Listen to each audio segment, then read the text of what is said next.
Hello and welcome to the Book Club Review. I'm Kate. I'm Laura. And this is the podcast about book clubs and the books that get you talking.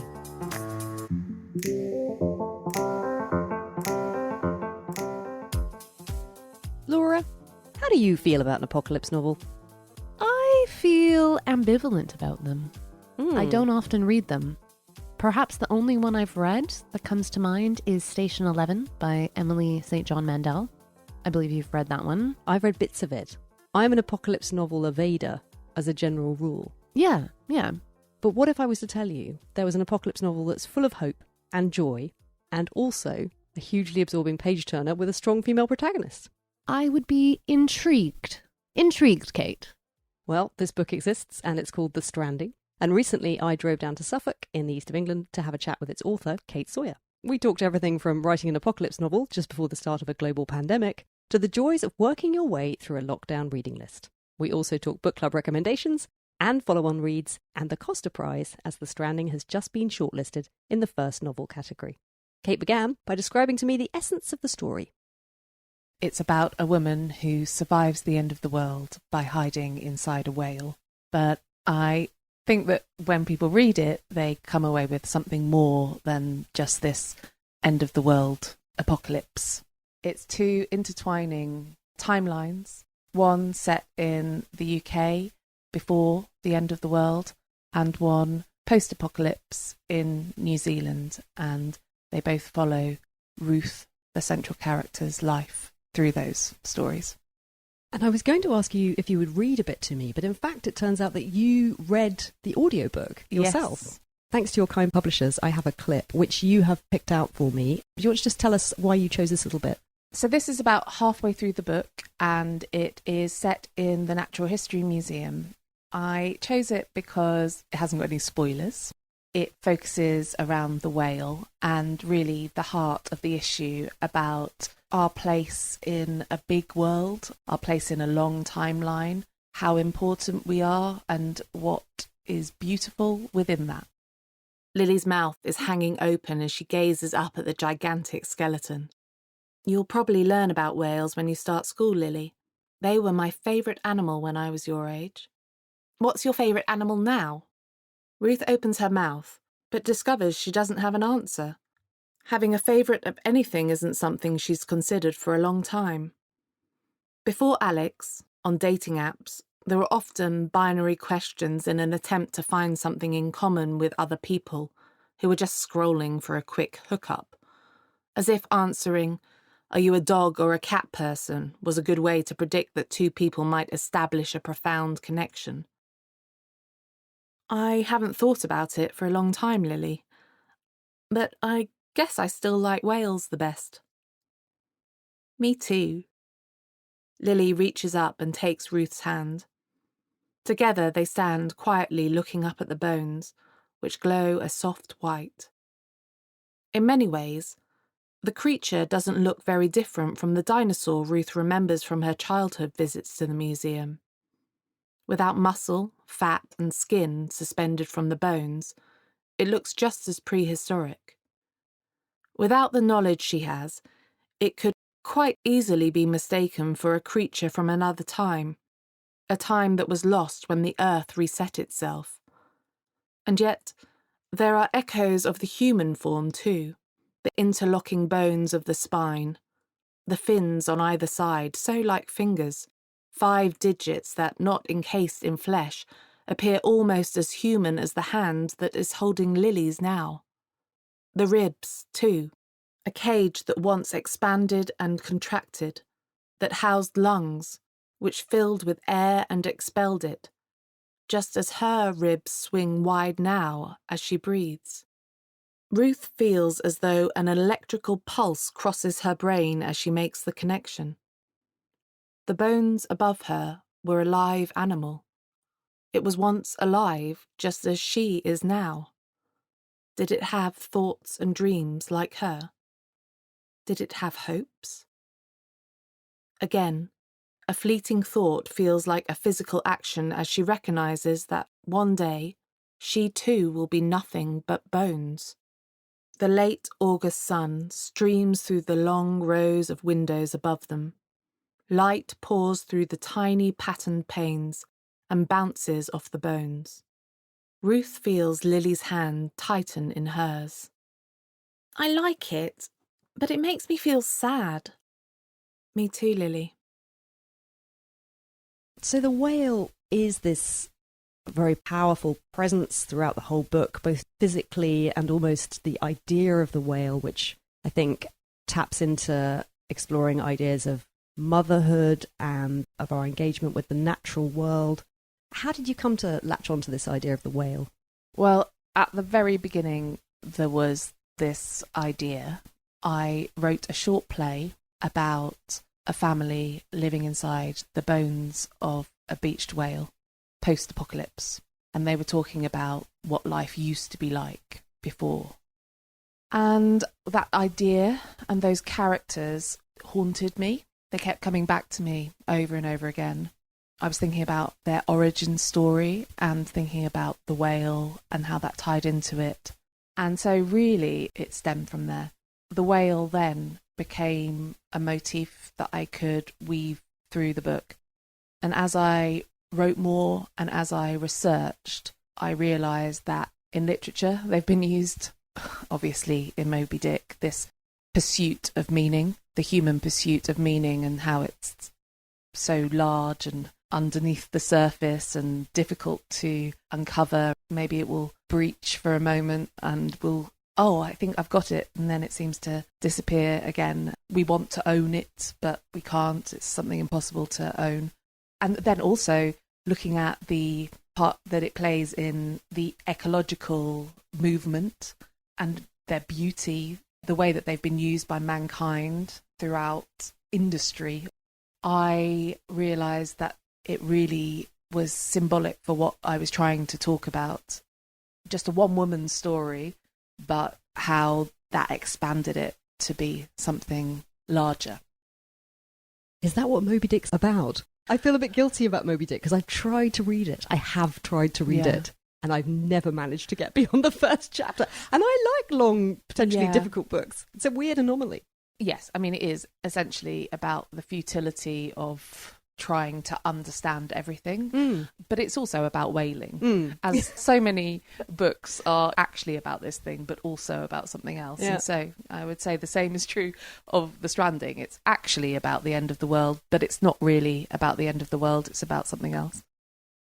And the book's set partly in London and partly in New Zealand, and that made me smile when I was reading it, because New Zealand is almost the kind of cliche go-to place in an apocalypse. We have this idea that, you know, as long as we're in New Zealand, we'll be fine. Did you sort of slightly had that in mind when you chose to set it there? Yeah, I did. There were a few reasons. The first being that I wanted somewhere that you could see a blue whale legitimately, that I wasn't just magicking up. Though, as I've come to realise, you can actually see them off the coast of Ireland as well. But part of the reason for it being so far away was that if you were to be so far away from home, from the people that you love, how would you get back from somewhere if all communications, etc., break down? Quite a frightening thought. And also, yeah, like you say, it's supposed to be this, we project onto it in the same way that we do the Scandinavian countries, this sort of Eden, this place with magical political systems, which I think you'll find that most people in Denmark, Sweden, might disagree with that, as they would in New Zealand, that we are projecting something onto it. And as a reader, I was reassured by the fact that it did feel quite grounded in reality, that this was a place where it would have been possible for them to survive, that they would have been able to find shelter, to find food. You know, I like the fact that it wasn't this giant leap of the imagination. Yeah, I think there's also that thing of it being relatively safe. I mean, of course, every country has possible perils, but I think there are less poisonous creatures. And also, I placed it on the North Island, where the climate is a bit more forgiving. They're on a beach that has fresh water stream running next to it. I wanted to give them the means of survival, even if I'd taken away everything else.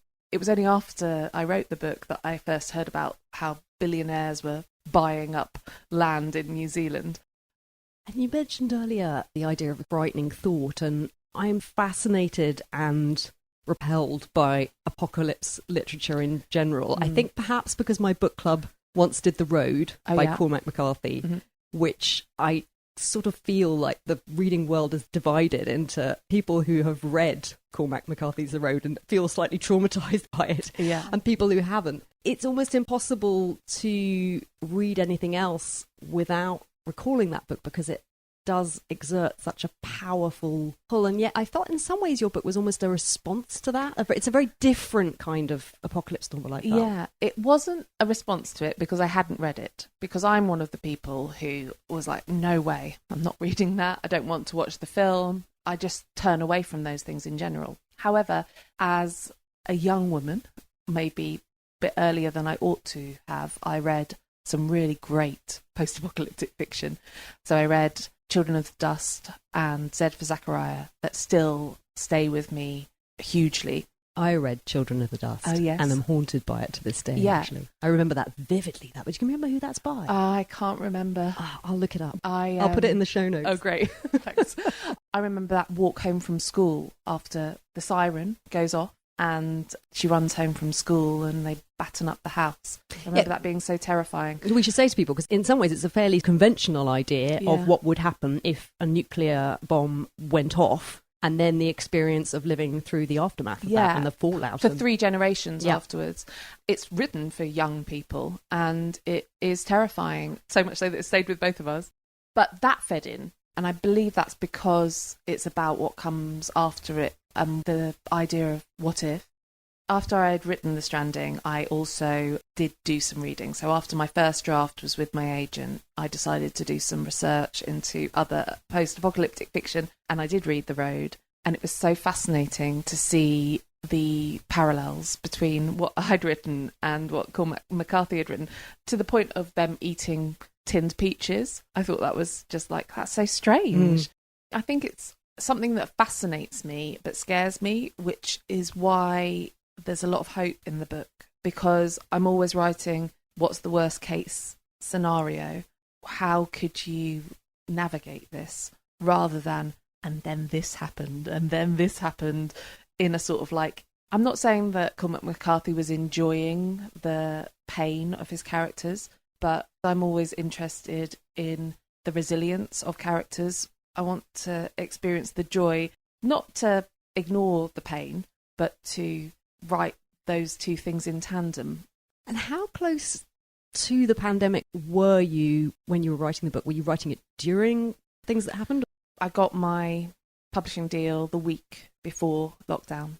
So it had very much become a novel before any of us experienced what we've experienced over the last 2 years.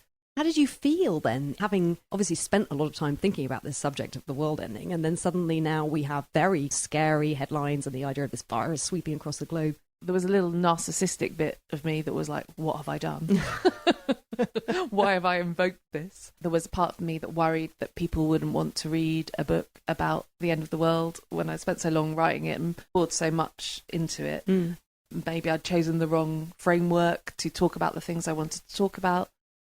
But then I went on a long walk with my mum, talking to her about it, and she said she actually thinks that it would be the perfect thing to read because it's about what remains after everything is taken away, and that some people will want to read about a hopeful response to grief, a hopeful response to change. And so then in the edits, I realised that I had a responsibility to really emphasise those small things that we should treasure.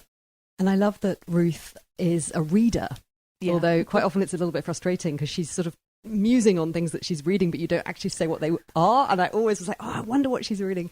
But then, very sadly, in this post-apocalyptic world, all the books have been destroyed. They're not something that survives. And so then there's this lovely idea that she then starts telling the stories that she remembers. And I love the way that tapped into this much older idea about this sort of oral tradition that we have, storytelling. And coming back to that felt so pleasing to me. I love that. Yeah, I suppose part of it was thinking about the heritage of New Zealand. Maori is a oral language, it is written down now, and I think it has been for generations. But originally, it was an oral language, as most languages were. And so the stories that exist and folk stories that exist in the UK, they're all been passed down.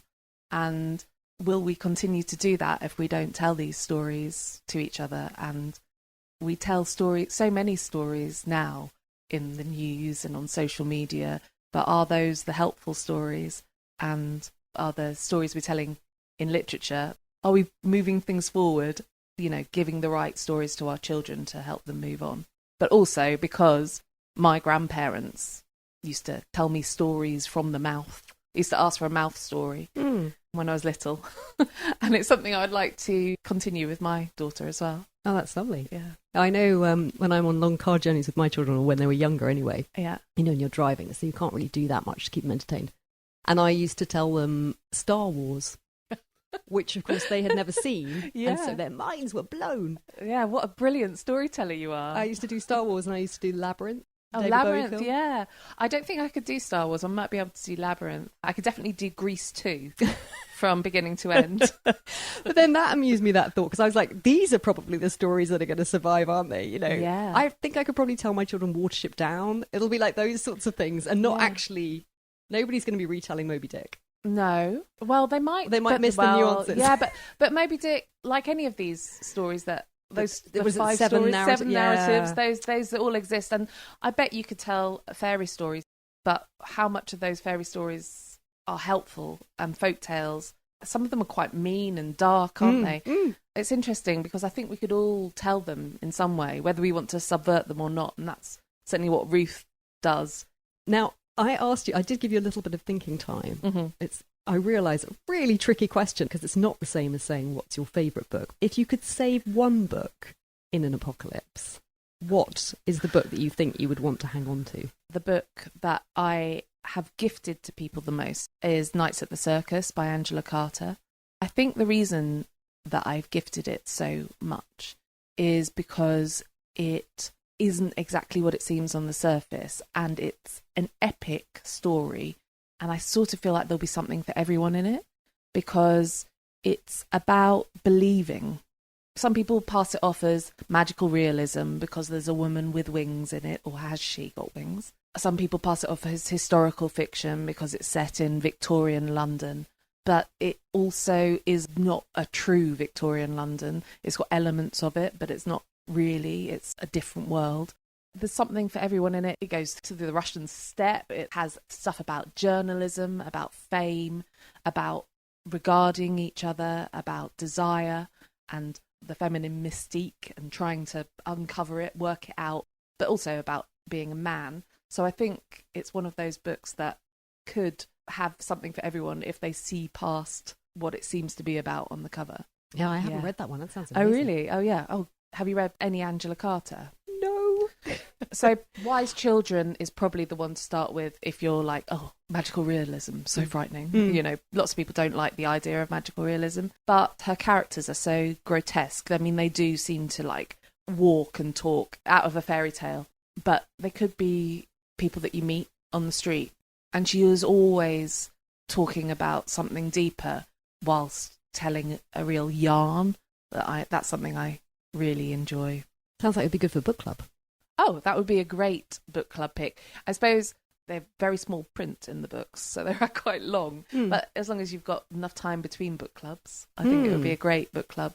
It's really interesting. She was one of the founders or one of the first tutors on the creative writing course at UEA, which obviously for so many people stands for great things. And I think that's really interesting that she was a teacher as well as an author. And she wasn't really scared to be quite subversive in her writing. Yeah, that's the University of East Anglia creative writing programme, isn't it? And people like Kazuo Ishiguro. Yeah. He's the one I can think of anyway, but lots of people that you've heard of. Yeah, loads of people you've heard of. Well, then on the subject of book club books, have you got any more suggestions, books that you've come across that you think, yeah, that would make a really good book club read? This, again, lots of thought, but I had 3 that immediately sprung to mind. So one from a few years ago is Fates and Furies by Groff. Now, I know that Matrix has been a huge hit with the Book Club Review podcast. Completely obsessed with Matrix. Still really only want to read about nuns. I'm only just coming out of that now. I would really like to read it too. I haven't read it yet. The reason that I would choose Fates and Furies is that it's from two perspectives, the male and the female perspective, on the same span of a relationship. And I love that. I think it would be a great book club pick because it would mean a lot of discussion about where the truth really lies. As you can see with my Angela Carter pick and also my own novel, I'm really interested in what the truth is. I'm not sure that it really exists because it's different for all of us. Yeah, it depends on your point of view. I do think Lauren Groff, I realise she just does inner female rage. Oh, yeah. So well. Like, I'm not sure there's anyone who writes about it as well as she does. Yeah.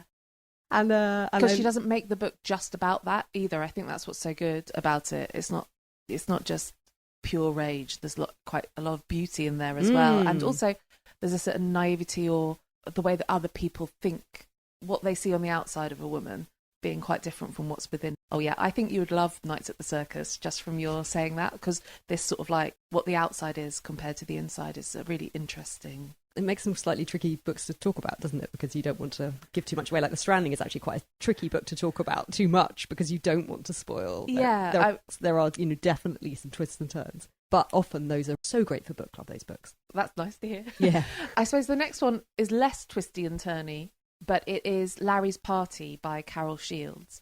Last year during lockdown, I undertook the challenge to read all of the winners of the Women's Prize from the last 25 years. Yeah, I remember that. It had a green cover, didn't it? That was back when it was the Orange Prize. Yes. One of the things that was really interesting about reading those 25 years is how many of these women authors were writing about men from the perspective of men or about their journeys, and how women's stories feed into that. I find that just so interesting. But Larry's Party is about an everyman, a really normal Canadian man who is obsessed with mazes.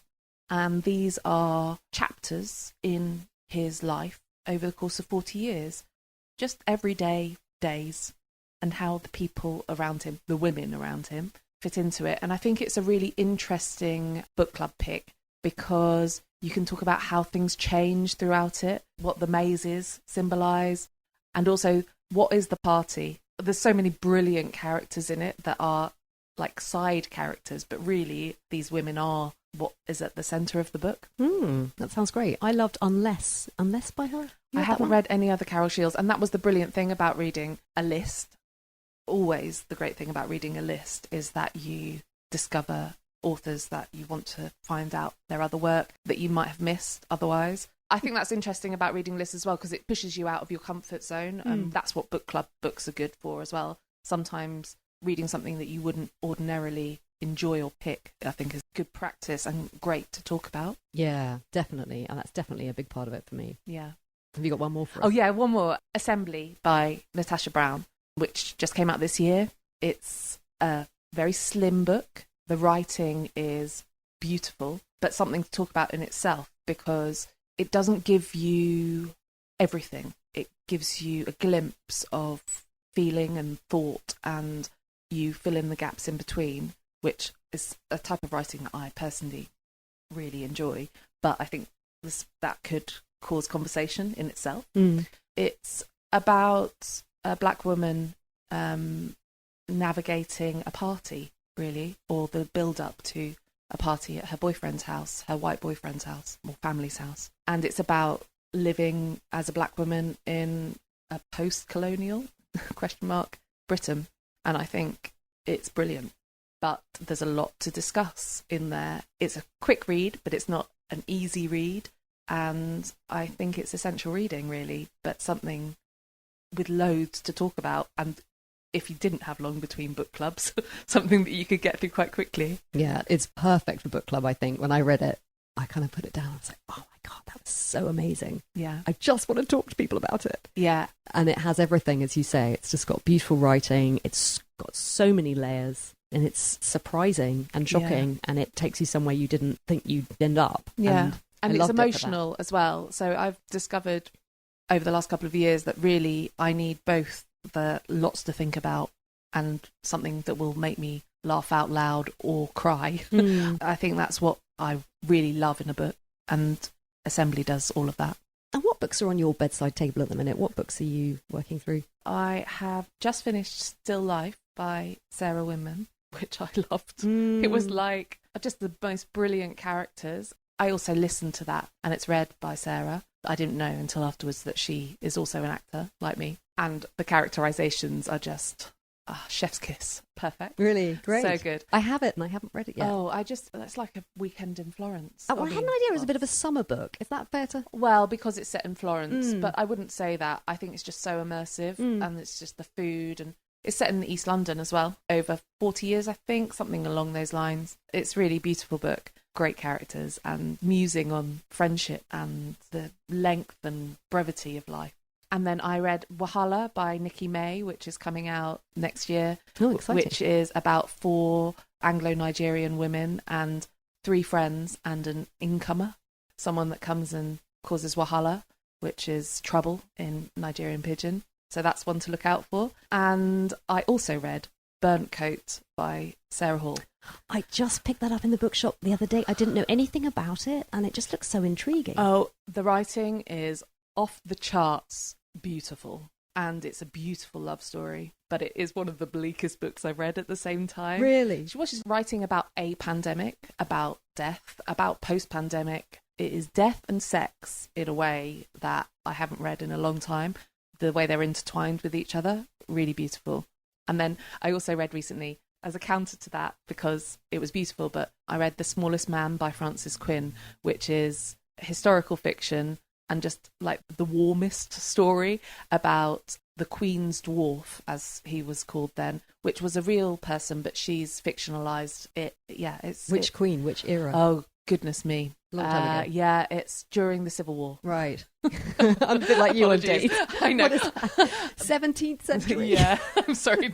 Dates are really not my thing. We need Phil. Phil's very good on dates. Phil, Yeah. our occasional podcast contributor, who turns out to be excellent on history. Yeah, that's not my forte. Yeah, all of those are quite different, but something for everyone, I think, in those. Laura and I always like to try and think of follow-on reads of the yeah? book club books that we do. And I was trying to think about what would be good follow-on reads for The Stranding. And I was thinking about the Jenny Offill book, Weather. Have you read that one? Yeah. It's a New York librarian, and she's married. She has a husband and a son, a young son. Yeah. And it's really a book about someone trying to come to terms with this sort of existential dread from the fear of the world ending, whether that's some kind of man-made catastrophe or climate change. And it's really thoughtfully examining, what should our response be? Should we start prepping? Should we start hoarding Bic lighters, which it turns out is the thing that you should save? Never mind pasta. It turns out that what you really need to be hoarding are tradable goods. Yes. Should we be thinking about it in practical terms? Like, as parents, do we almost have a responsibility to do that? Or should we just sort of look away and pretend it's not happening? And for me, it was a very uncomfortable read because I very much inhabit that zone of kind of wanting to look away and just pretend it's not happening. Yeah. But I feel bad about that. Yeah, I mean, I think there's such a, which is what I discuss in The Stranding, is the balance between turning away from bad news that makes you sad and letting yourself enjoy life, but whether turning away actually does let you enjoy life, whether you need to consider your responsibility in the grand scheme of things, is something that, I feel like I'm always walking the tightrope of how much should I engage in the news or even other people's pain. I think we have a responsibility as good citizens, as good humans, to recognise other people's suffering, but it doesn't make you a happier person necessarily. Or maybe it does, because maybe if you realise how lucky you are, you value the smaller things in your life. That is a good one. Makes sense for me to be a follow-on read from The Stranding. And of course, there's other post-apocalyptic books that do have hope threaded through them as well, like The End We Start From by Megan Hunter. I mean, Megan Hunter in general, The Harpy is also a brilliant book club book. And like Natasha Brown, has this poetic sparseness to the writing. Well, the other one I was thinking of, which is, it's kind of an antidote, not to your book, because your book doesn't need it, but to The Road, definitely. Okay. In this McCarthy's incredibly bleak, nihilistic view of humanity and the fact that when the veneer of civilization is stripped away, we are just going to all start eating each other. Yes. And a nice antidote to all of that is this book by this Dutch author called Rutger Bregman, and it's called Humankind. It's non-fiction, and he's exploring the data, the evidence that shows that in reality, in extremis, humans tend to behave quite well. They tend to behave with kindness and with empathy, and he makes an argument that, in fact, this is one of the things that's enabled us to survive as a species. It was the fact that we were able to cooperate and learn from one another and help one another that made us so successful. And I liked it very much. It's quite a provocative book in lots of ways. It's an argument. He's trying to persuade you, and he's inviting you to disagree. And so for book club, I think it's perfect because it just invites discussion and debate, and you might love it and you might agree with it, or you might think, well, this is just nonsense. But I love that it raises all these questions in your mind, and it does leave you with a sense actually of where some of these very pervasive ideas we have about humanity come from. You know, Lord of the Flies. Yes. Classic example, you know, when he actually unpicks that and he looks at William Golding's life and what an unhappy person he was, and the reasons why he might have chosen to write about this group of boys in this way, suddenly the sort of scales fall from your eyes and you think, oh. Yeah. It's interesting because I really hated Lord of the Flies when I read it at school, but now thinking back to it, I think, oh, well, it's quite a masterpiece. The cruelness of it is interesting. I'm with you. I mean, I suppose that I'm interested in the good in people rather than exploring the bad. I think it's interesting to see where the bad came from, because I don't believe that any babies are born evil. It happens to them from the outside for whatever reason, and that's where great stories come in for me. It's like the why, or the questioning what the why could be. Well, I think in The Stranding you've done a really amazing thing, which is that you've taken something that's very scary and frightening and you've used it to examine what are the things that are really precious, what are the things that are really meaningful, and the ultimate question, if the worst was to happen, would you want to survive?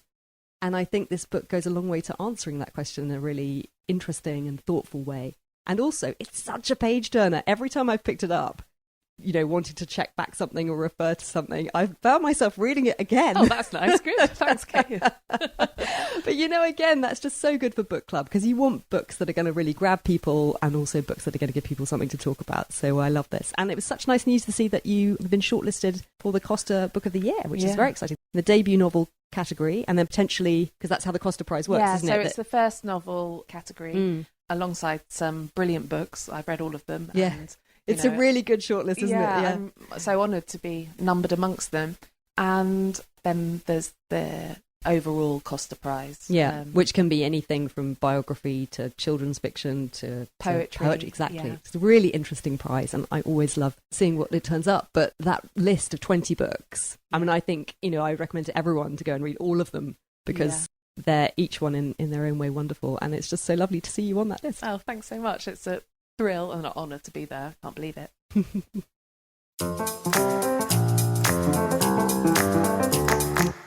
So that Costa first novel shortlist, have you been aware that had come out?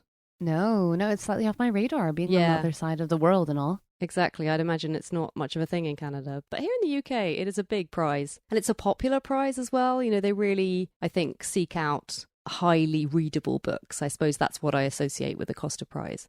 But that first novel shortlist, in case you're wondering, there's The Stranding, and then there's Fault Lines by Emily Itami, Open Water by Caleb Azuma Nelson, and The Manning Tree Witches by A.K. Blakemore. I loved Fault Lines. Did we talk about that on the podcast? I think you have talked about it on Instagram, but I don't recall. We haven't talked about it. I don't think we've talked about it on the podcast. It's very good. It's very funny, hugely enjoyable, weaving in themes of motherhood and also adultery, set in Tokyo. One of your favourite places. Yeah, exactly.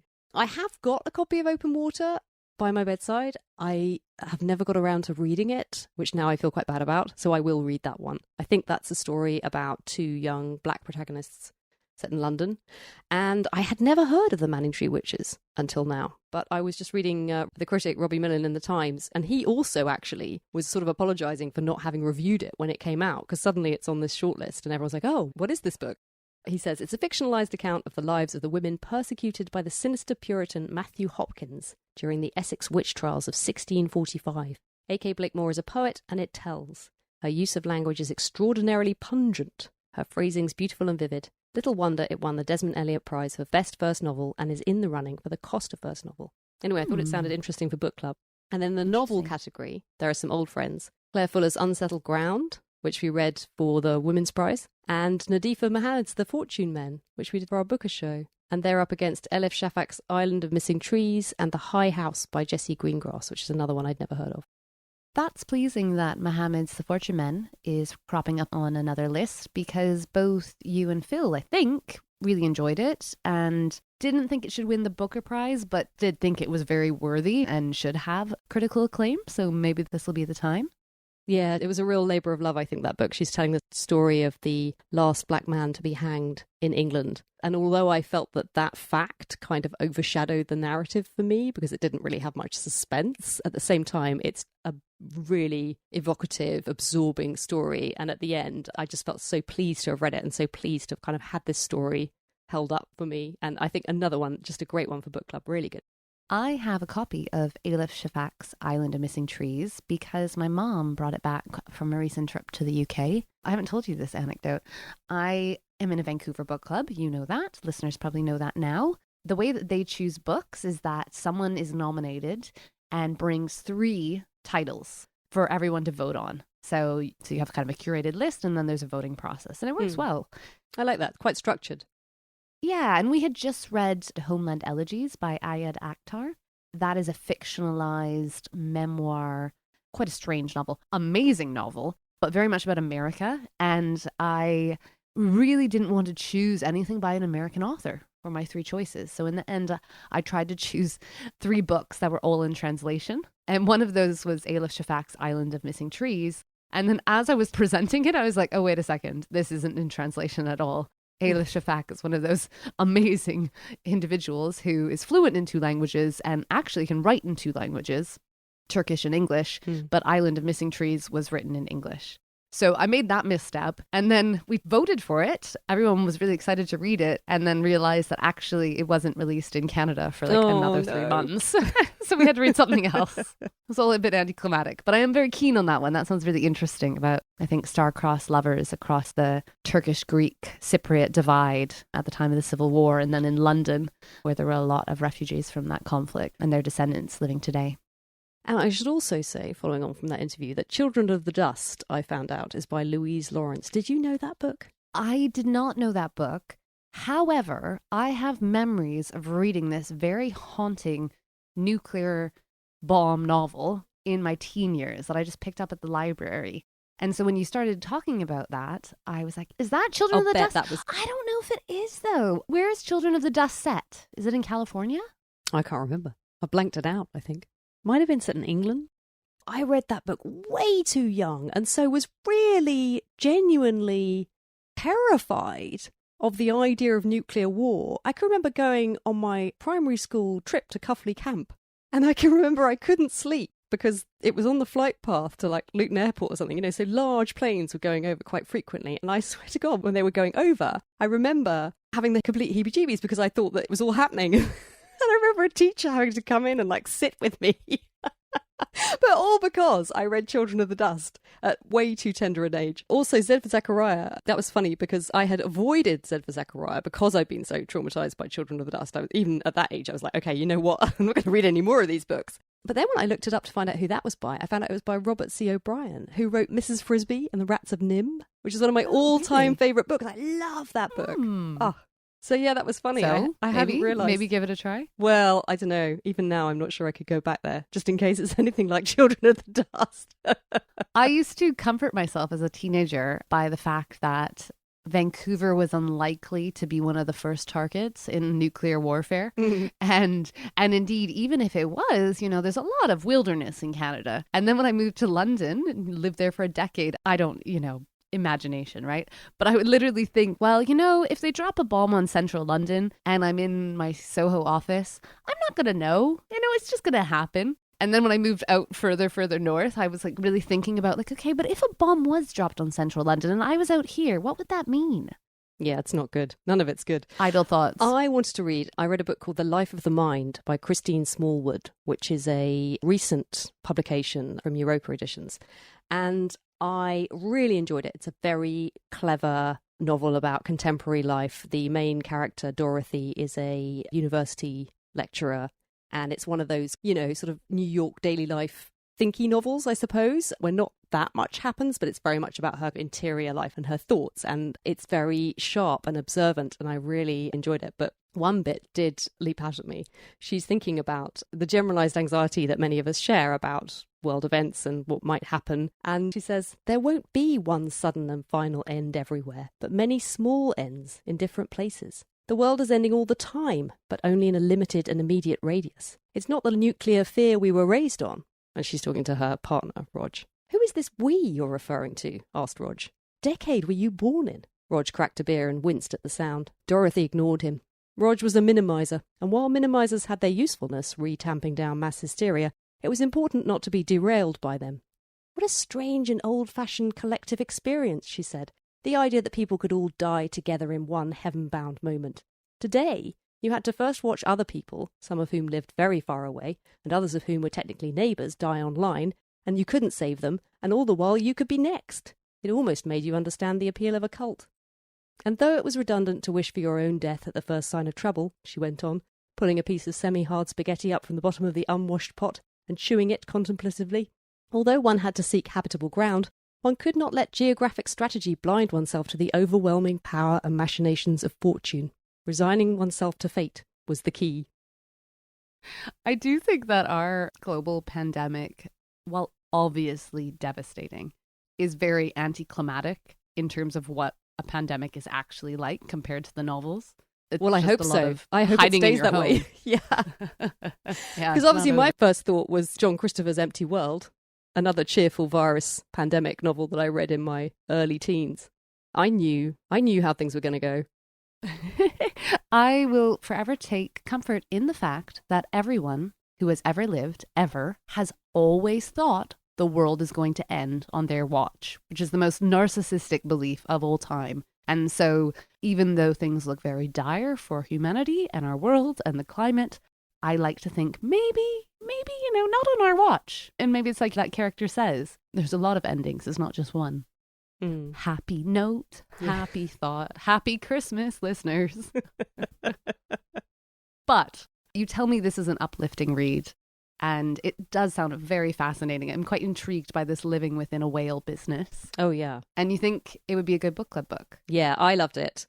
And it's definitely one of those things where when you consider what you're left with when everything's stripped away, then it really makes you analyze the things that you value and the things that are meaningful to you and the things that, make you who you are when all that noise of contemporary life is just not there anymore. And she just explores that really beautifully. Yeah, I loved it.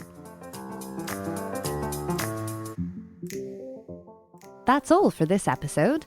Books mentioned included Moby Dick by Herman Melville, The Road by Cormac McCarthy, Children of the Dust by Louise Lawrence, and Z for Zachariah by Robert C. O'Brien.